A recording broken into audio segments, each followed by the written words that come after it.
Why Cool. don't we just start by telling the folks a little bit about yourself and what you do, Adam? Well, I work at Loganics. I founded Loganics. It wasn't called Loganics at the time, but about 10 years ago. And at Loganics, I'm sort of the product guy. So I'm pretty focused on the product side of things. Lately, I've been building SEO products. So, and it was quite honestly one of the reasons I was so inspired to join Blueprint was you had all those SOPs built out, you had all the processes built out. And at the time when we had our first conversation, well, not our first conversation, but the first conversation about Blueprint, we're talking about SEO products and processing them and all that kind of stuff. And from there, I just dug into product, was super inspired and started building these like keyword research and gap analysis and all the SOPs around that sort of thing. So that's what I've been super interested in, super invested in. And it's one of our new products at Loganics. And Loganics is chiefly an SEO fulfillment company for mainly agencies, but we got a lot of in-house folks too. So in-house marketing teams. So that's Loganics. And as far as I am concerned, I'm a new father. I've got a 6-month-old. So if my brain's not working super well today, that is exactly why. And I live in Vancouver, British Columbia, and man, I got it pretty good. I spent the morning just chilling with the little one, and like 10 minutes ago, I jumped on this thing, so I'm a little bit frazzled, but it's pretty cool that I have a job where I can spend the morning with him and then get to work after. Absolutely. First of all, congratulations. It's Thank you. amazing.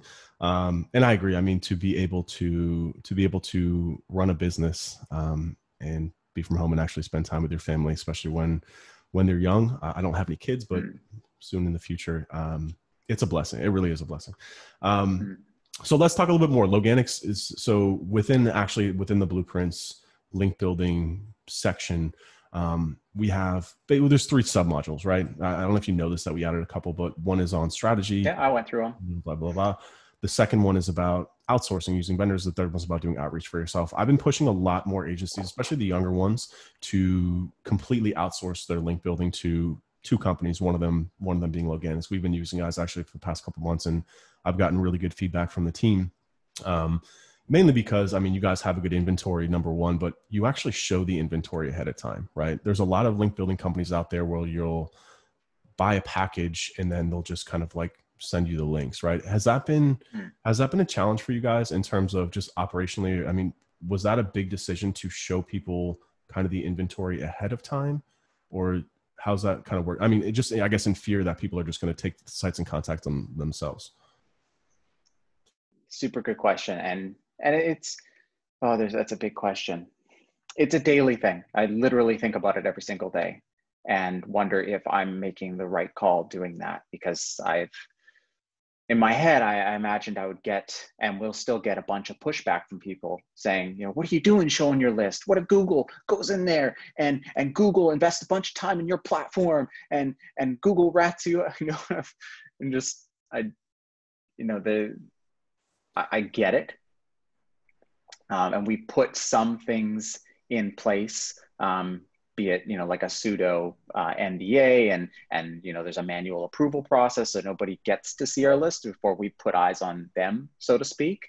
So there's a little bit of that which helps, but ultimately when, and this was recently validated, we hired Joel Kletke to do a bunch of work for us, including customer surveys. And this was really validated when they talked to our customers, and all our customers use everybody. It's crazy. I had no idea, but they use everybody. They were making their list that we use this link builder, this link builder, this link builder, this link builder. And one of the things that they brought up over and over and over again was we don't get to see the list with them. Like they'll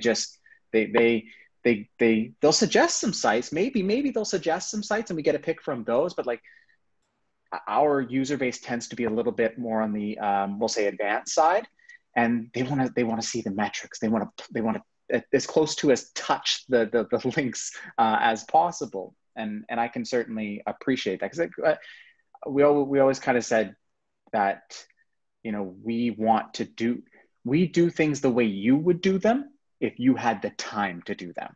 Yeah. I mean, one of the main reasons why, aside from the quality of your links and obviously the relationship that I've had with you over the years and meeting you and just being one of the nicest guys in the industry, is that fact. And I understand and appreciate that it's a risk, but I think also, kind of to your point, when you bring in the right customers, especially the ones that, like, I don't want to contact them. Like, I don't want to contact the sites. I'm coming to you and I'm willing to pay you for it because I don't want to have to deal with any of the headaches, right? That's a huge part of Yeah. wanting to just kind of, And offload the your list, everybody's got there are plenty of link builders with a similar or some of the same site. It's not the list that is so valuable. Yeah, you have to do the prospecting, and yeah, it's the relationships that you have to build with the sites that are the valuable part. It's the processes all finely tuned that are the valuable part. It's not so much the list. And I think it was once I wrapped my head around that, that I kind of got over it. So are you comfortable talking about your process to build your list and your inventory? Like Yeah. what, so talk to me a little bit about it. I mean, are you guys just kind of building a massive list in a tool like Pitchbox, or do you have your own tool and then just spraying them out with like a generic kind of like, hey, this is who we are? Or are you going niche specific? Talk to me a little about how you're, I guess, first step finding the sites that you put into your inventory. Sure. In the past, when we got going, it was all about brokers. We really didn't work one to one with sites, or if we did, it was sort of a rarity, if you will.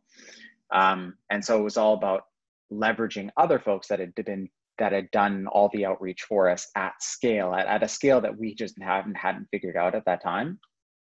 And somewhere in the middle, we started doing it ourselves. In addition to still having those valuable relationships with these really intelligent, very hardworking, very scaled brokers, we started doing a little bit of our own. And eventually, we realized, and I think it's similar to, correct me if I'm wrong. Once upon a time, you had advocated for do your own link building, do your own link building, do your own outreach, and now you're more like that shit, excuse my language, is hard, and you only have so much time, and perhaps it's not the best investment of your time. So at some point we kind of figured that out for ourselves, and realized that if we're going to do outreach, and we should, if we're going to do it, then we need to do it for the sites that are really kind of worth it. Isn't the phrase I'm looking for, but basically we settled on DR 70 or greater. That's where we're going to put our time in. And when we did that, the style of outreach really, really, really changed. No more was it going to be, these templates that we put together that wasn't suitable and wasn't working very well. And instead, we brought a fellow on board, and he's just really comfortable with video. And so he'll grab, I don't have my phone, but he'll grab his phone, and he'll figure out who is the person over at that site. How can I contact them? Do they have a Twitter? Do they have, where are they having conversations? And he'll take his phone and he'll record a video specifically for them. And I know this is ridiculously not scalable at all, but you'd be surprised at how many of these sites that we work with now. And he'll just record a video. Hey, Stephanie, really like this and this. I really think that we could bring value by doing this. We've done some keyword research. We feel that there is a gap here. If we can write a great piece of content around this keyword or this topic, we feel that you could earn another X amount of organic visitors per month. And based on your monetization method, we feel that this could lead to that. So that's the value that we bring to the table. However, if you have any other ideas, you're the boss. You tell us what you want from us. Got it. It's 30 seconds maximum. Add that to the email, send the email, or if it's an email, Twitter, whatever, and it works. Yeah, no, I like that. And for the record, I still advocate outreach. I just think it's not right for every company, Fair. especially a lot of folks in the blueprint. I think I set a threshold of $1 million in revenue per year for folks that can start to build it. But I just look at link building as a business inside of a business, right? Totally. And when you look at the core elements of what SEO is, links are super important. But when you're already just the roles that you need to do tech SEO and keyword research and content strategy, and then you factor in links, It just becomes an unmanageable organization for most agencies, especially the ones that are in the blueprint. So that's why we've worked so hard at, first of all, doing it first ourselves, using vendors like yourselves and the other ones that we use to make sure that A, the links are good, and B, the quality of the links are there. And then when we just objectively looked at it, we're like, why? Like Adam has a whole team and a whole company dedicated doing the exact same thing that we're trying to do. It's costing us a little bit less to do it ourselves. Why not just leverage them to get it? I mean, similar to what you were saying before. So we got a couple questions coming in from Gustavo. Gustavo asked, thanks for coming on, Adam. I appreciate you as well. What is your advice on link building for sites related to CBD and vape? In general, sites that are highly regulated industry, we know Google has its eyes on them. How do you kind of get around that? Well, Gustavo, your last comment about we know Google has our eyes on them.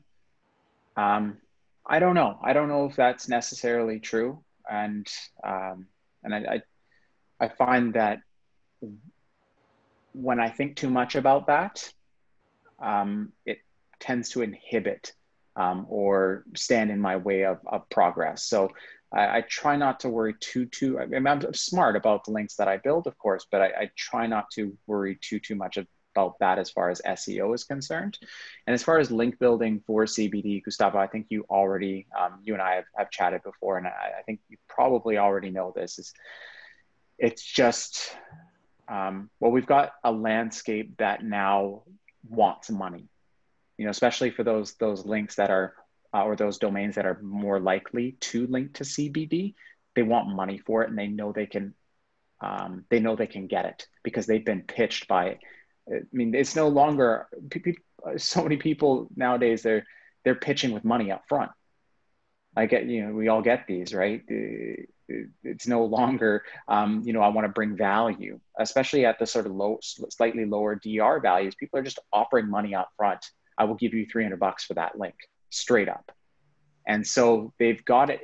I'm generalizing, but this is what I've sort of found is they've got it in their head that they can expect money. And not only that, they can expect more money for a CBD link.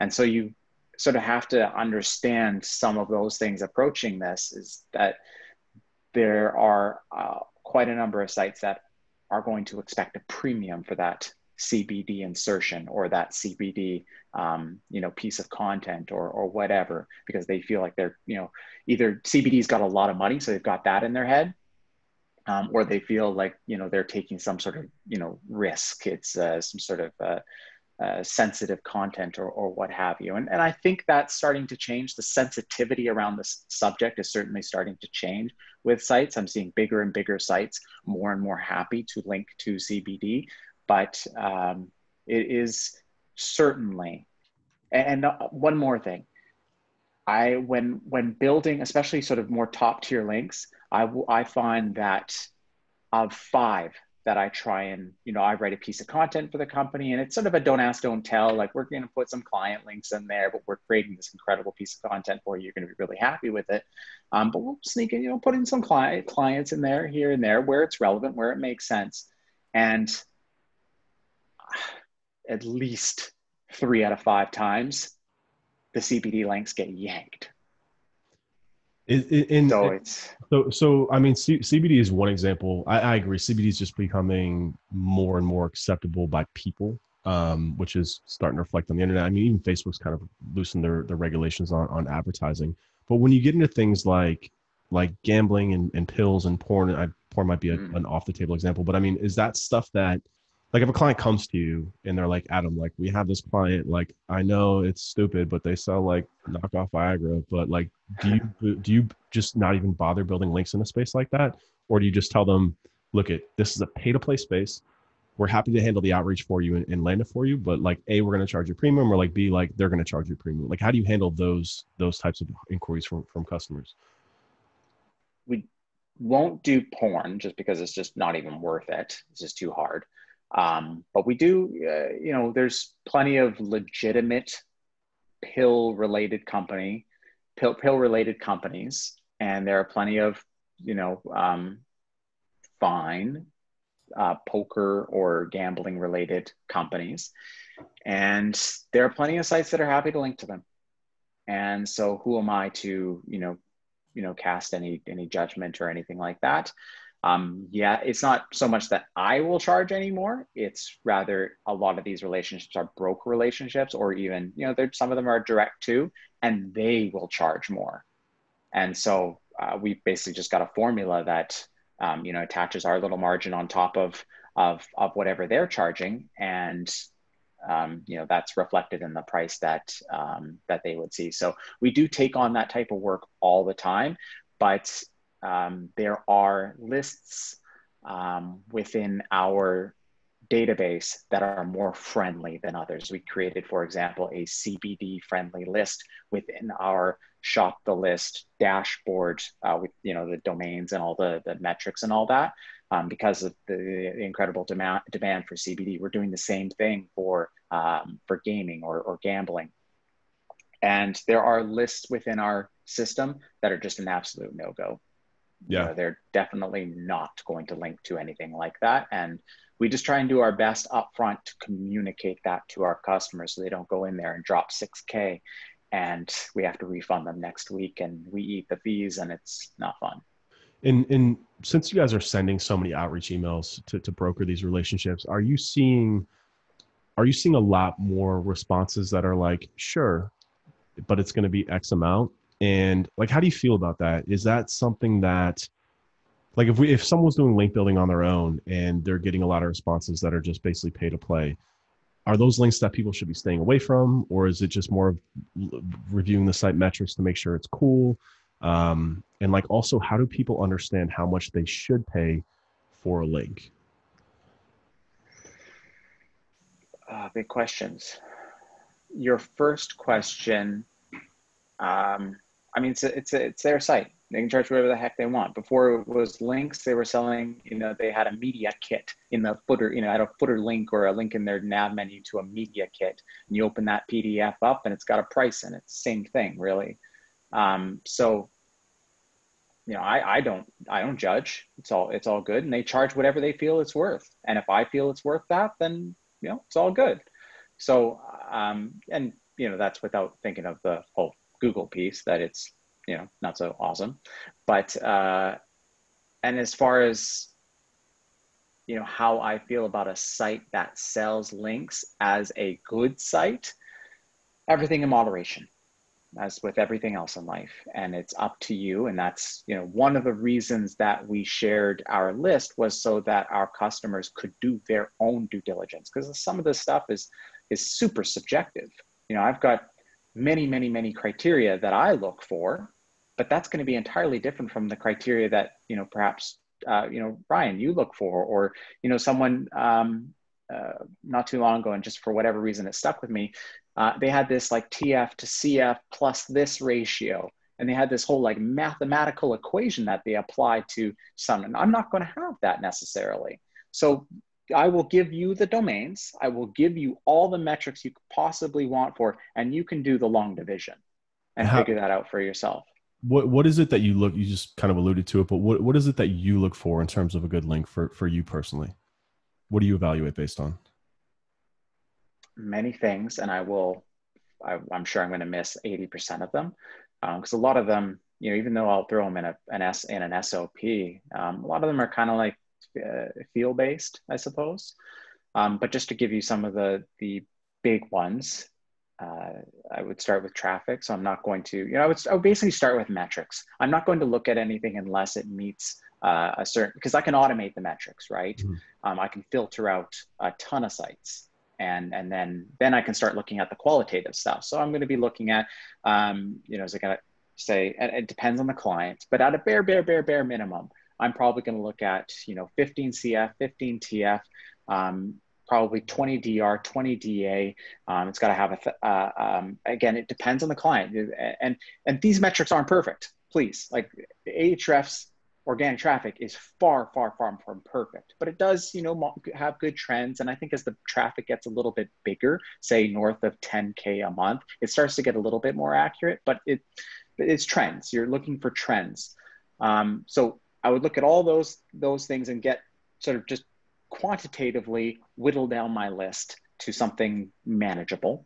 And then I go in qualitatively and start, things like, is it indexed? So I'm looking at that. I can automate that. How many pages are indexed? I can automate that. Number of little things like that I can pretty easily automate. And so then at that point, I open up the site. I'll probably pull up 10 of their most recent posts. Their 10 most, and there's a good Google operator for this, but it'll pull basically the most recent 10 pieces of content that were updated or created. I'll open all those up, and then I'm reading through the content. I'm looking at the design. I'm looking at who they're linking out to, how they're linking out to them. Is it natural? Is it not so natural looking? I'm looking at the frequency or the free, like, is it every single post there's an obvious paid link in it, or is it maybe 2 out of 10 or 3 out of 10? And am I okay with that? Yeah, generally 3 out of 10. And it looks, fairly natural. I'm pretty good with that. But once it starts getting, creeping into the 5 or 6 out of 10, then I kind of know why this site exists. Yeah. And that's a site that probably isn't going to, weather very well. Yeah, I'm with you. I've been pushing on folks a lot more of the qualitative analysis, right? Like, go to the website. Does it look like a real website? Would you read an article on this website if you saw it? Like that type of thing, right? Which I think speaks more towards, and I agree with the SEO metrics, but I think also the problem, a challenge, I should say, of just the internet of now and over the past couple of years is that if you're a blogger, social is first, right? So the website that you have probably isn't going to pick up a lot of authority because 100%. But that doesn't mean, like, I would still much rather get a link from a DR3, fashion blogger that's an actual website with a real girl who's never sold a link before, who's marketing herself hard on YouTube and social, etc. So that's why I push people a lot to not get lost in the metrics, especially because SEOs are all assholes. You know what I'm saying? We go out there and we buy these expired domains and we turn it into a PBN. And then we throw up like a guest post page on it, and then outreach marketers fall into their lap. Question from Austin that just kind of piggybacks on this. He says, out of curiosity, what are the primary drivers on how you price links? Are prices still primary based on SEO metrics, or is there anything else you view as increasing or decreasing the value of a link? So we have 2 tracks for link building. We have the you give us your URL, you give us sort of what's important to you, and we'll suggest some sites. You look through our suggestions and you pick the ones you like, get rid of the ones you don't like, pick a couple alternatives in case something falls through, so we can quickly pivot. So we have that model, and then we have what we call the shop the list model, where you dig through our list and apply your own sort of subjective metrics, and both qualitative and quantitative. And Ryan, I forgot your question. Can you start over again? No, no, it's all good. The question was basically just, I guess, internally, how do you determine the price in terms of the market price? Like, gotcha. when you come to the website, how do you determine that price? So again, on the first track, where we're suggesting the sites for you, a lot of that is based on traffic. So we're saying, okay, well, we think that a link from a site that has 10,000 or greater monthly organics is probably worth about this. And it's not so much, we're not really looking at what the market prices that at, but we're kind of thinking to ourselves, well, what would I pay? What would I pay for this link? Because I'm not gonna lie, I pay for links too. And what would I pay? And if I would pay that, then I would suspect that others would pay that. And so we kind of draw the line there. Now, as far as the shop the list, or the, do it yourself, I guess, list is concerned, that's just a multiplier. That's just, the site charges us, because I would say 95% of these sites, they charge a fee. Yeah. And some call it a media kit, some call it this and that, whatever, sponsored or whatever. They charge a fee. And in fact, I often encourage them to charge me a fee if they don't, because I'd want them to pick working with me over working with the other guy who contacted them. I want them to prioritize my content over some other Link Joe's company. I don't want that. So I think it's important that there be some sort of a transaction there. And so then, like I said, we just apply a multiplier so that we make enough money to cover, basically the management of that process, the content, if we're creating the content, et cetera, et cetera. And then that's it. There's not too much intelligence to it. Got you. Got a bunch of questions coming in. So anonymous attendee, I shouldn't even ask this question because you didn't identify yourself, anonymous attendee. But he or she said, with Google taking no follow as a Is hint. it Google? Oh, maybe. Yeah. Well, it's someone because he said sorry, Nick, at the end with a smiley face. So it's somebody who knows me and someone else personally. But anyways, the question is, with Google taking no follow as a hint and not a directive, do you count only do follow links, or do you count no follow as well? Do you have any? I guess to answer that quickly, do you have any no follow links in your inventory? Yes. Okay. And do you price those differently? Yes-ish. Those links tend to be part of our shop the list, pick the site yourself method. And so it's largely priced based on whatever the broker or the site or the webmaster or the contributor charges us. So but what I have seen, as a lot of those bigger sites did go no follow a few years back, is over that time, the price dropped. It started going, and every year it goes, now we have some really top tier sites that would have cost you multiple thousands of dollars in the sub $1,000. And I think the market spoke and the price just adjusted accordingly. I have nothing against no follow links. Am I going to build them strictly for SEO purposes? Probably not, but a lot of these links have more value beyond just strictly SEO value, especially ones with a brand name.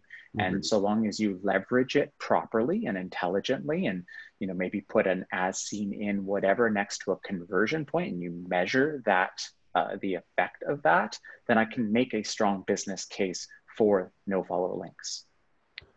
Good insights there. Some more questions from Hamza. He says, hi, Adam and Ryan. Thanks for doing the live. I wanted to ask you both, what do you think about building links for foreign languages like French, Arabic, German, and so on? Have you ever been in such a situation? And then he put in all caps, your opinions matter. Then I wish I had some. I guess to simplify the question, do you guys have anything in your inventory that is non-English?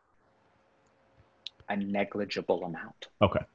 So I think my opinion on this, and you can chime in on too, Hamza, is that obviously we're biased because we're both in the North American market, and a large majority of, 100%, I would say 90% of our customers 100% of our customers are English speaking, right? So all the sites that we work with are English speaking. And I think just generally speaking, whatever language of the site that you're working on, you're going to want to get links from languages of the same site, right? There's obviously exceptions to that, right? In terms of all authority, like I would take a link from an Arabic site if it was one of the top sites, even though, my customers don't speak it, just for the juice and the equity. And I think that flows both ways. You can get links from American or UK sites, good point, or authority websites, but I would say for the most part, I would focus your campaigns on localized websites. And I don't know of any vendors that we work with per se that do offer international links, mainly because Adam doesn't speak the language. So how's he gonna broker that deal? Yeah, it would be hard for me to do any QA on the content and make sure that it was well-written content, because I obviously can't read it. So that would be challenging. But it reminds me of, or what you said there sort of reminds me of how we tackle things like the percentage of traffic from a particular geography as per Ahrefs. Again, not at all a perfect system, but if I can get a sense of, okay, well, most of the traffic from this site is from India, and the customers, users, visitors of this website that I'm trying to promote are not from India, then that probably doesn't make sense. So I think sort of the same thing would apply. Again, not to say that a link from an Indian-based website that has great metrics is not a good thing. It totally is. But if I'm trying to apply weight to language or relevancy or what have you, then I'm probably leaning towards what my user base is more likely to be. Or question from Facebook from Adam Collins. Just started a dedicated SEO agency, small, and we just invested in Pitchbox. I'm keen to hear your thoughts. I'll just open this up a little bit more. Let me answer this first. I love Pitchbox. We still have a subscription to it. I think it's a tremendous tool. I would say it's better for more enterprise style link building, right? More at scale. What does your stack look like though, Adam? It's previous. We did check out Pitchbox, and this was at a time where we were just in sort of that transition period between, do we really want to be doing outreach at that kind of scale? Are those the links? Do we want to be doing outreach for DR30, DR40, DR50 links at scale?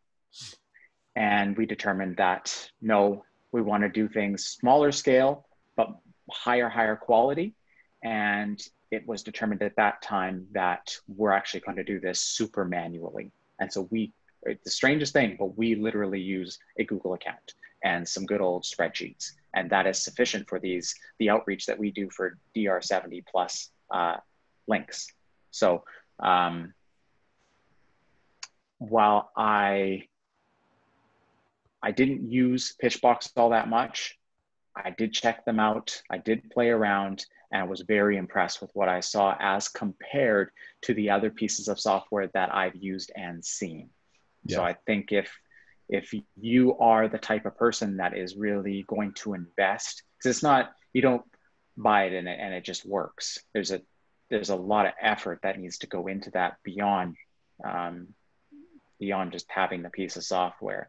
So if you're the type of person or the type of company that is willing to put in the time and learn that piece of software, not that it's super complicated or anything, but spend the time, create the SOPs, train a team, et cetera, then you could do really, really well. Yeah. Adam Collins on Facebook. You're not going to go wrong with Pitchbox, but to Adam Steele's point is that the processes make the software, not the other way around, right? 100%. If you've got the right like I always tell people that software is the layer that you put on top of your processes to speed them up. You should never be selecting software you should be selecting software based on your process, not software based on the functionality that you think it's going to help you do without having that already done ahead of time. Some more questions easy for you? To forget. It's super important. It's so easy to forget when you're shopping around for tools like a CRM or a project management tool. It's not Asana's fault. Yeah. You know what I mean? Yeah, 100%. So Matt asked, do you have a preferred strategy when trying to determine link requirements, aka DF and TF, for a specific keyword? So I guess he's asking if you're doing link building for yourself or for a client. What is it that you're looking for at the keyword level, Matt, I guess is what you're asking for. Or I guess sorry, Matt, it's a little bit of a confusing question, but like, what if you're trying to rank for a keyword, how do you go about selecting the links, I guess, to rank for that keyword, right? If it's a content page, what have you? Sure. Lately, I've been focusing on strangely less relevant websites, but more authoritative websites. So again, going back to that sort of DR70 plus type, I like DR, and people, like their DA or what. I like DR because I find that it's a little bit more specific versus DA. It's no metric is great, but DA is just a little bit broader. It includes a few more things than DR does. So I like DR because I like my links. So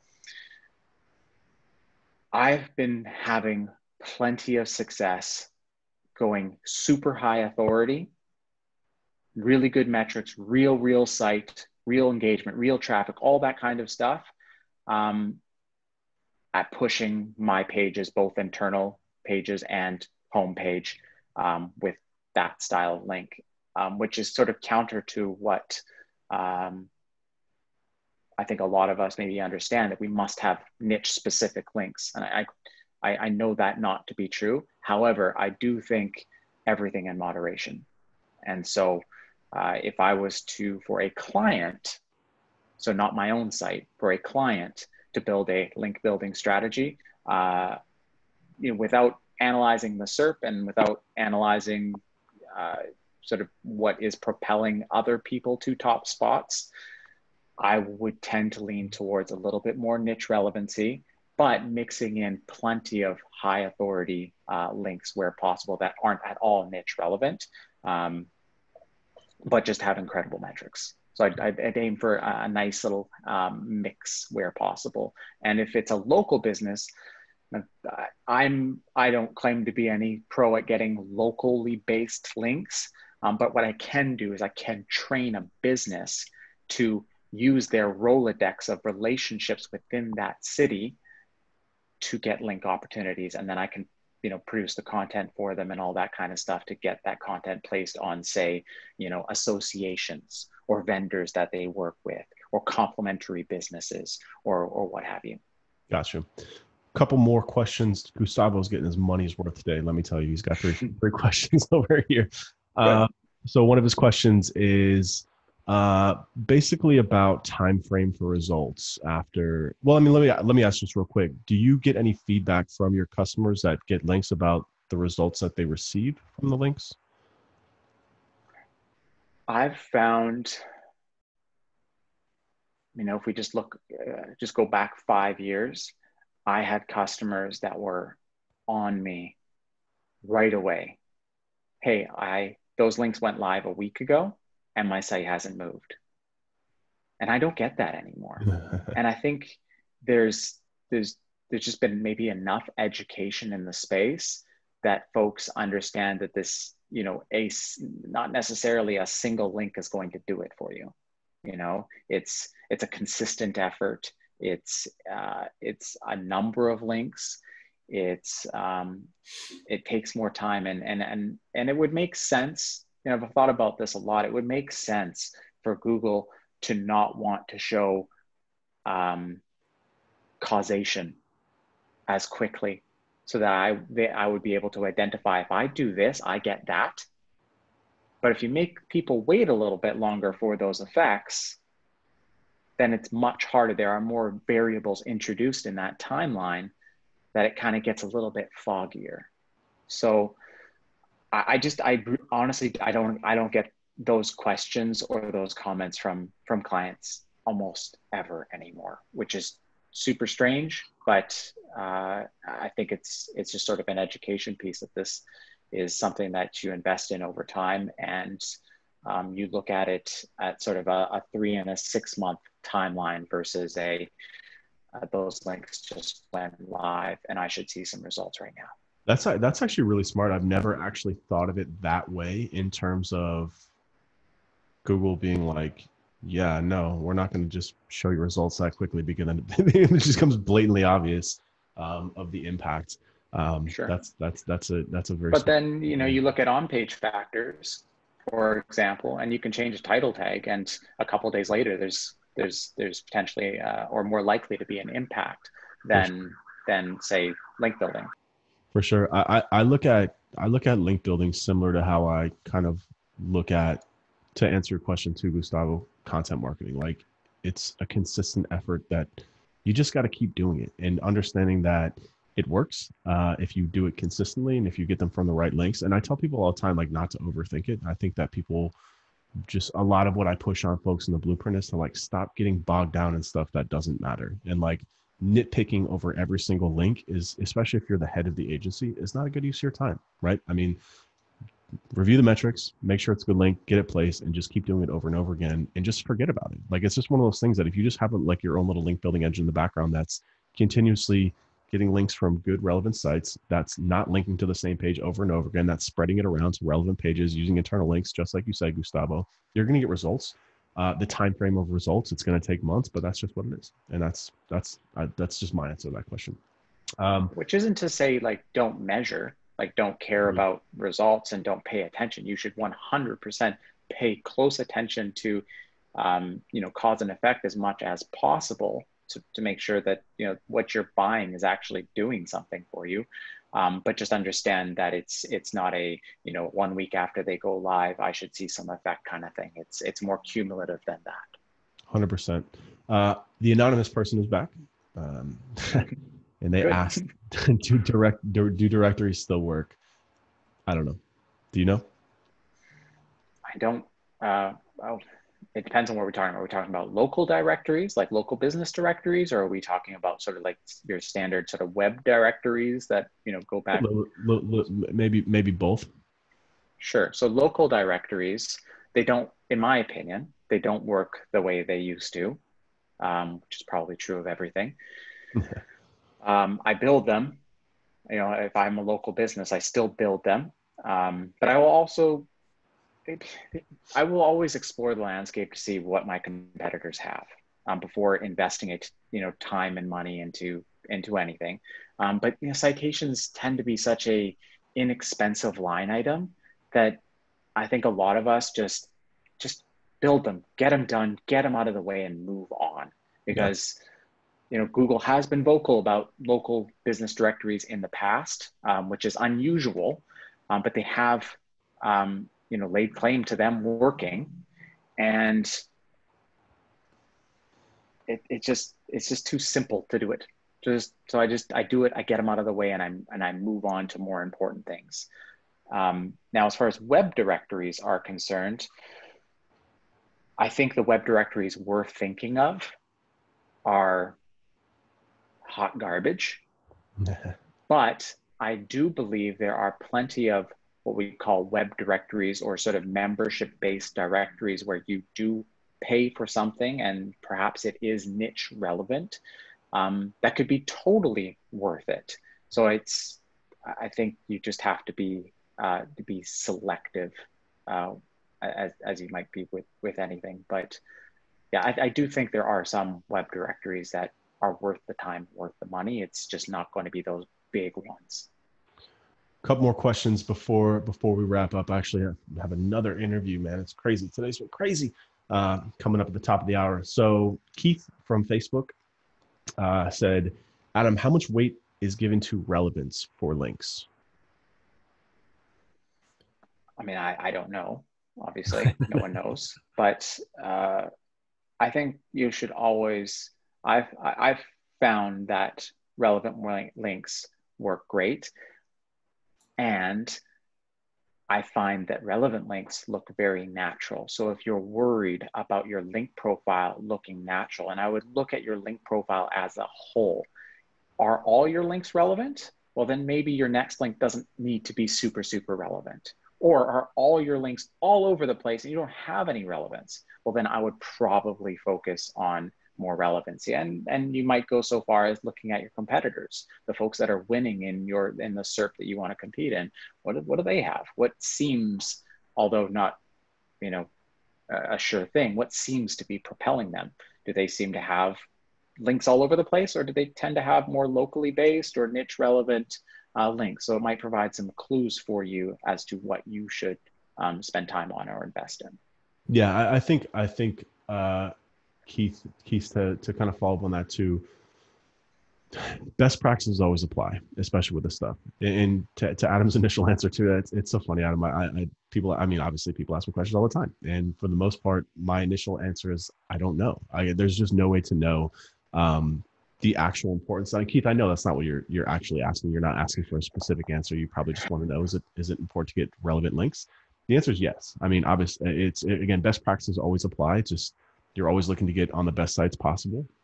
Sites possible meaning inventory available, people that are actually receptive to pitches, inventory that someone like Loganics might have. And then, of course, you're just going to want to try and match that relevancy as good as possible. I think there's ways that you can get creative with it. For example, way back in the day when we were doing outreach, we were working with a really big online casino. And we couldn't really find that many blogs necessarily about casinos. So we had to get creative in terms of looking at, well, what type of websites might be talking about, casinos and stuff like that, right?